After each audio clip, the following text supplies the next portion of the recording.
চার ধরনের হিসাব করে সাধারণত। এক নাম্বার হিসাব করে আজকে বেচা কেনা কত হলো, দুই নাম্বার হিসাব আজকে মাল জিনিস কয় টাকার কিনলাম, তিন নাম্বার হিসাব করে আজকে বাকি কত গেল। যে যেই ব্যবসা করে সর্বশেষ তার বিক্রয়ের উপরে নির্ভর করে আজকের লাভ কত হইল এটা বের করতে পারে। যে ব্যবসায়ী তার হিসাব হলো 1 লাখ টাকা বেচা কেনা হইলে 20,000 লাভ হবে, তার 20% লাভ। কারণ অভিজ্ঞ ব্যবসায়ী মুদি দোকানদার হোক, ওকে জিজ্ঞাসা করবেন যদি তোমার এই মাল 1 লক্ষ টাকা নগদ বিক্রি হয় একবারে মিলাই জিলায়া লাভ কত হবে, ও বলবে যা তা 19-20 হতে পারে, বেশি বেশ কম হবে না। কিন্তু অন্যান্য কিছু পণ্য আছে যেগুলো একবারে A to Z সমান সমান বলতে পারে। সিমেন্টের ব্যবসায়ী ও বলতে পারবে যে ওর যদি 100 বস্তা বা 1000 বস্তা সিমেন্ট বিক্রি হয় কত টাকা লাভ। এখন ও হিসাব করছে, ওর হিসাব আমার 1 লাখ বিক্রি হলে আমার লাভ হবে 20,000। 1 লাখ বিক্রয় ঠিক আছে, তবে বাকির খাতায় গিয়ে দেখে 25,000 টাকা বাকি গেছে। বলেন তো আজকের দিন তার লাভ ছিল 20,000, বাকি গেছে 25,000, তার মানে আজকের লাভ কি তার পকেটে আছে? নাই। এই গতিতে যদি 5 মাস তার ব্যবসা চলে তাহলে ব্যবসা শেষ হয়ে যাবে। এবার এই অবস্থা দেখে সে কি করে, কর্মচারীদেরকে ব্রিফিং দেয়, এই শোনো আমার 1 লাখ সেল দিয়া 25,000 বাকি দিয়া 20,000 লাভ করার দরকার নেই। আমি নগদ বিক্রয় করব 50,000, আমার অর্ধেক লাভ 10,000 লাভ হবে। আমার 1 লক্ষ সেল দেওয়ার দরকার নাই, যা বিক্রয় করব সব নগদ। এবার বলে শোনো আগামী দিন থেকে যদি আমার বাবাও বাকি চায় 1 টাকাও বাকি দিবা না। এই বলে দোকান বন্ধ করে বাড়িতে চলে গেল। তার মানে কি হলো, এই আধা ঘন্টার হিসাব তার আগামী দিন ব্যবসা পরিচালনার পদ্ধতি গ্রহণে তাকে সহায়তা করলো যে আগামীকাল আমার ব্যবসাটা কোন পদ্ধতিতে পরিচালিত হবে। তার মানে একজন হিসাবী ব্যবসায়ী সে প্রতিনিয়ত তার ব্যবসার সিস্টেম পরিবর্তন করে। অনুরূপভাবে আমি আপনি যদি আমার আপনার জীবনের হিসাব করি তাহলে আমাদের জীবনের পথ চলাও পরিবর্তন হবে। এই জন্য বুজুর্গানে দিন বলেন রাতের বেলা যখন আমি আপনি বিছানার মধ্যে শুয়ে যাব বালিশের সাথে মাথাটা লাগায়া মোবাইলটা হাতে নিব না। আধুনিক বিজ্ঞান বলে, চিকিৎসা বিজ্ঞান বলে রাতের বেলায় যখন আপনি মাথার কাছে যদি মোবাইল থাকে এই মোবাইলের রেডিয়েশন এটা আপনারও ক্ষতি হবে, বাচ্চারও ক্ষতি হবে। এজন্য উচিত কমপক্ষে 6 ফিট দূরে রেখে দেওয়া। আপনি বালিশের সাথে মাথা লাগায় শুইলেন, মানুষের অভ্যাস হলো রাতে যখন একেবারে সে শুয়ে পড়বে ওই সময় সে যেই চিন্তা করে তার প্রভাব গোটা রাত তার মধ্যে থাকে। এবার শুয়ে শুয়ে হিসাব করেন আজকে আমার ভালো কাজ কতগুলা আর মন্দ কাজ কতগুলা। আমাকে যদি বলেন 5 মিনিটে আমি হিসাব বের করে দিতে পারবো। আপনি হিসাব করেন, দেখা গেল এক আল্লাহর বান্দা হিসাব শুরু করছে, হিসাব করার পরে দেখে আজকে তার গুনার পরিমাণ বেশি, ভালো কাজ কম। ওই যে রাতে শুয়া চিন্তা করতেছে এর প্রভাব তার মধ্যে পড়ছে। হয়তো সে চিন্তা করবে আহারে আমার বিগত হায়াতের হিসাবটাও যদি এমন হয় যে গুনাহ বেশি সওয়াব কম, আর আল্লাহ না করুন আজ রাতটাই যদি আমার জীবনের শেষ রাত হয়ে যায় তাহলে কিয়ামতের দিন আল্লাহ তাআলার সামনে গুনার বোঝা নিয়ে আমাকে হাজির হওয়া লাগবে। এই যে তার আত্মচিন্তা, হয়তো এই চিন্তা তাকে তাওবা করতে উদ্বুদ্ধ করবে, ঠিক কিনা বলেন? মনে রাখবেন মানুষের কোন কথায় কোন চিন্তায় জীবনের পরিবর্তন হয় বলা তো যায় না। আরে খলিফাতুল মুসলিমিন হযরত ওমর রাদিয়াল্লাহু তাআলা 100 লাল উট পুরস্কার পাবেন, মুহাম্মাদুর রাসূলুল্লাহ সাল্লাল্লাহু আলাইহি ওয়াসাল্লামের মাথা আনতে যাইতেছে, প্রতিমধ্যে একজন ঢুকায় দিছে, কই যাও? ওই দলের লোক তো তোমার ঘরের মধ্যে। এই এক কথায় পরিবর্তন, রাস্তা পরিবর্তন গেছে। আমাদের ঘটনা জানা, এই ঘটনাকে কেন্দ্র করে আল্লাহ সুবহানাহু ওয়া তাআলা তার জীবনকে পরিবর্তন করে দিয়েছে, ঠিক কিনা বলে? হায় হায়। এই জন্য মানুষের কোন কথা কোন চিন্তা জীবনের পরিবর্তন হয় বলা যায় নাকি? বলা যায়। হাদিস থেকে একটা ঘটনা শোনাই আপনাদের। রাসূলুল্লাহ সাল্লাল্লাহু আলাইহি ওয়াসাল্লাম বনি ইসরাইলের এক জালেম, তার নাম ছিল কিফিল, কাফফালাম দিয়া বলে কিফিল। নবীজি এই জালেমের ঘটনা একবার দুইবার না, সাহাবায়ে কেরামকে বারবার শোনাইছেন। জালেম কিফিল, নবীজি বলেন এমন কোন পাপ নাই সে করে নাই। জালেম কিফিল, এমন কোন অন্যায় নাই জালেম কিফিল করে নাই। এইবার কিফিল তার পাপগুলোর মধ্যে একটা পাপ বলে সে মানুষকে সুদের উপরে টাকা দিত, সুদখোর। এক সময় তো মনে করতাম ব্যাংকেই মনে হয় সুদি কারবার চলে, কিন্তু প্রত্যন্ত অঞ্চল গ্রাম অঞ্চলে গিয়ে দেখি ঘরে ঘরে মহিলারা সুদের সাথে জড়ায় গেছে। এনজিওরা যেটা চাইছিল মোটামুটি ওরা সফল হয়ে যাইতেছে। কিফিলের কাছে একজন বিধবা মহিলা আসছে, এসে বলে, কিফিল, আমার কিছু টাকা প্রয়োজন, আমারে কিছু টাকা ধার দাও।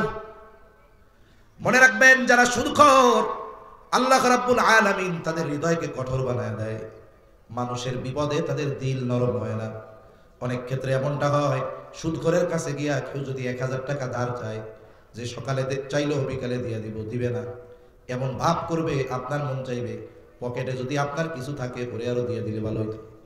আর একজনকে আরেক পাশ দিয়ে পাঠাবেন সুদে টাকা নিতে, যাইয়া বলবে, ভাই আমার 10,000 টাকা দাও। গ্রাম অঞ্চলে কি কয়, হাটে হাটে লাভ, 1000-এ 100। ও কোমরের গোসা খুইলা এক বান্ডিল দিয়া কইব, আরো কত লাগবে কহ। অথচ বিপদে পড়ে কেউ যদি কয়েক ঘন্টার জন্য ওর কাছে সাহায্য চায়, ও দিবে না। কিফিলের কাছে মহিলা বলতেছে, আমি বড় মুসিবতে পড়েছি, আমারে কিছু টাকা ধার দাও। কিফিল বলে, আমি টাকা ধার দিব না, তুমি যদি সুদের উপরে নিতে পারো, লাভ দিতে পারো, তাইলে নাও। মহিলা বলে, কিফিল রে, আমি যদি সুদের লাভ দিতে পারতাম তাইলে কি তোমার কাছে টাকা চাইতাম নাকি? জালেম কিফিল মহিলাকে বলে, শোনো, তুমি যদি টাকা লাভ না দিতে পারো তাহলে অমুক দিন আমার সাথে জিনায় লিপ্ত হবা। হাদিসের মধ্যে আসছে, কাদাল ফাকিরু আইয়াকুনা কুফরা, দরিদ্রতা মানুষকে কুফরি পর্যন্ত পৌঁছিয়ে দেয়। আমার আপনার সমাজে অনেক মানুষ আমার আপনার পাশে অপরাধে জড়ায় গেছে। সবার কাছে যদি খোঁজ নেন, দেখা যাবে যে এই অপরাধে জড়ানোর ক্ষেত্রে এটা তার ইচ্ছা বা ভালো লাগে এই জন্য নয়, বরং অনেকে অভাবের কারণে এই অপরাধের পথ বেছে নিতে বাধ্য হয়েছে। এজন্য যদি এমন হয়, আমার আপনার আশেপাশের প্রতিবেশী কেউ, আমি আপনি সমর্থবান, কিন্তু সে অপরাধে জড়িয়েছে, কেন? বলে তার বিপদে কেউ পাশে দাঁড়ায় নাই, অর্থ দরকার, দাঁড়ায় নাই, একটু সহযোগিতা দরকার, করে নাই, এখন সে অপরাধে জড়ায় গেছে। কিয়ামতের দিন ও একা অপরাধীর কাঠগড়ায় দাঁড়াবে না, বরং তার সচ্ছল প্রতিবেশীদেরকেও অপরাধীর কাঠগড়ায় দাঁড়ানো লাগবে। কবিতাও ছিল এক সময় একটা হাদিসের মর্ম কথা দিয়ে। হাসরের মাঠে আল্লাহ তাআলা বলবে, আমি ক্ষুধার্ত ছিলাম বান্দা, তুমি আমারে খাবার দাও নাই। আমি পিপাসিত ছিলাম, আমাকে পানি পান করাও নাই। আমি অসুস্থ ছিলাম, সেবা শুশ্রূষা করো নাই। বান্দা বলবে, আল্লাহ আপনার তো এগুলোর কোনো প্রয়োজন নেই। আল্লাহ তাআলা তখন বলবে, বান্দা তোমার প্রতিবেশী অভুক্ত ছিল, তুমি তাকে খানা খাওয়াও নাই। যদি খানা খাওয়াইতা আমি সেটা পেয়ে যাইতাম। অসুস্থ ছিল, সেবা শুশ্রূষা করো নাই। পিপাসিত ছিল, পানি পান করাও নাই। তার মানে অপরাধে কেউ সবাই সাদে অপরাধে জড়ায় না, অনেক সময় অভাবের কারণে অপরাধে জড়ায়। মহিলার টাকাটা প্রয়োজন, কিফিলের শর্তে সে রাজি হয়ে গেল। হাদিসের মধ্যে আসছে, 60 দিরহাম মহিলাকে কিফিল দিয়েছে। যথা সময়ে নির্ধারিত দিনে জালেম কিফিল মহিলার বাড়িতে হাজির। জালেম কিফিল জিনা করার জন্য প্রস্তুত, আর মহিলা কাঁপতেছে, আর থরথর করে কাঁপতেছে। একজন গেছে আনন্দ করার জন্য, আর একজনের অবস্থা এরকম। এইবার কিফিল বলে, মহিলা কাঁদো কেন, কাঁপো কেন?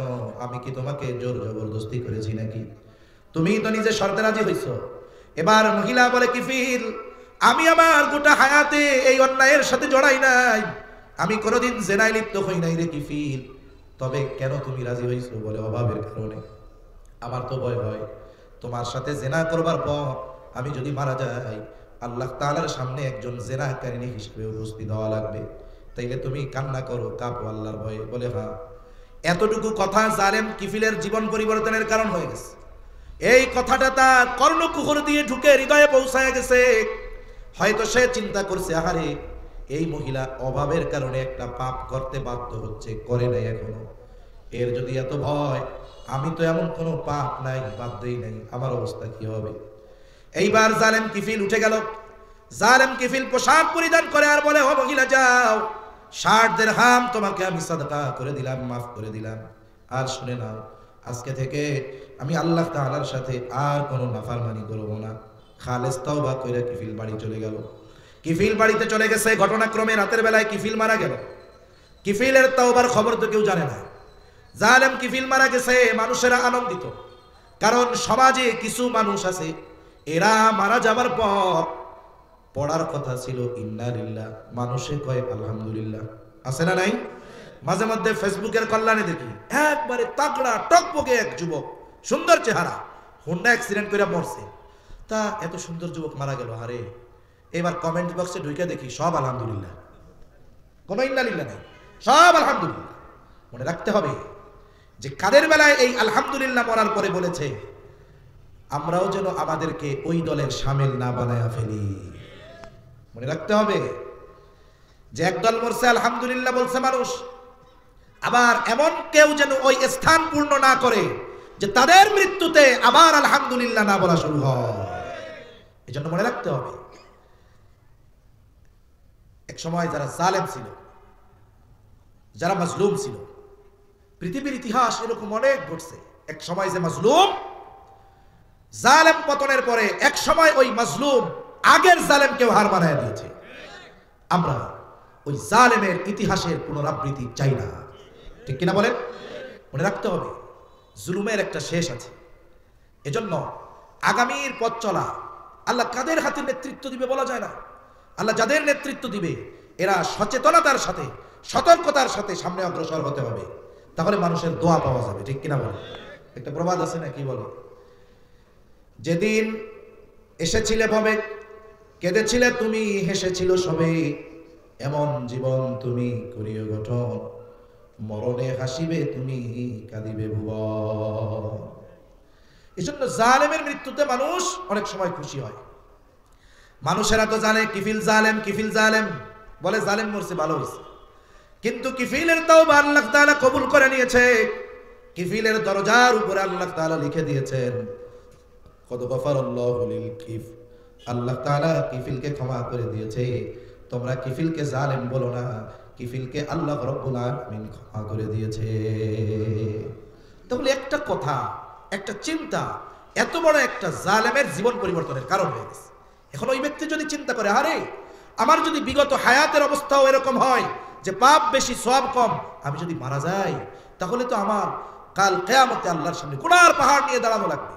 এই ভয়, আশা করা যায় ও তাওবা করবে। ওর তাওবার খবর কেউ না জানুক, জানবে কে?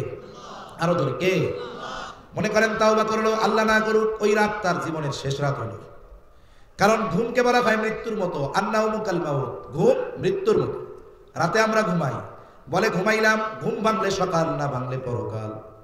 এই ব্যক্তি যদি ওই রকম তাওবা করে, আর যদি ওই রাতটাই তার জীবনের শেষ রাত হয়ে যায়, আশা করা যায় কিয়ামতের ময়দানে আমল নামায় গুনাহ শূন্য হয়ে সে আল্লাহর সামনে হাজির হবে। এজন্য আমরা যদি দৈনন্দিন হিসাব করি যে আজকে আমার অবস্থা কি, আমার আজকে সওয়াব বেশি না গুনাহ বেশি, এই হিসাব যদি আমি আপনি দৈনন্দিন করতে পারি, আশা করা যায় এক সময় আমার আপনার জীবনটা গুনাহ মুক্ত জীবন হিসেবে প্রতিষ্ঠিত হবে। আর আল্লাহর হুকুম মানলো, গুনাহ করলো না, এটাই তো মুত্তাকি, ঠিক কিনা বলেন? তাহলে দুইটা পদ্ধতি আমরা জানলাম, একটা হলো ভালো মানুষের সঙ্গ, আরেকটা বলে নিজের কর্মের হিসাব দৈনন্দিন করা। এখন আমরা যদি মুত্তাকি হই, শুধু আখিরাতের লাভ না, দুনিয়ার লাভ আছে না নাই? দুনিয়ার লাভটাই শুনি। দুনিয়ার লাভ কি? আল্লাহ রাব্বুল আলামিন বলেন, ওয়া মান ইয়াত্তাকিল্লাহা ইয়াজআল লাহু মাখরাজা ওয়া ইয়ারযুকুহু মিন হাইথু লা ইয়াহতাসিব। মানুষ যদি দুইটা বিষয়ের নিশ্চয়তা পেয়ে যায়, এক নাম্বার বিপদ আপদ মুসিবত যদি আসে ওই বিপদ থেকে উত্তরণের পথ, দুই নাম্বার রিজিকের নিশ্চয়তা যদি পেয়ে যায়, জীবন উপকরণ তার মানে দুনিয়ায় চলতে যতটুকু রিস্ক দরকার এর নিশ্চয়তা যদি কোনো ব্যক্তি পেয়ে যায়, বলেন তো তার আর কোনো টেনশন আছে নাকি? আল্লাহ তাআলা বলেন মুত্তাকি যে, তার জন্য আল্লাহর ঘোষণা, ইয়াজআল লাহু মাখরাজা, যখন সে কোনো বিপদ আপদ মুসিবতে পড়বে ওই বিপদ থেকে বের হওয়ার রাস্তা তার জন্য বাতায় দিবেন কে? ওয়া ইয়ারযুকুহু মিন হাইথু লা ইয়াহতাসিব।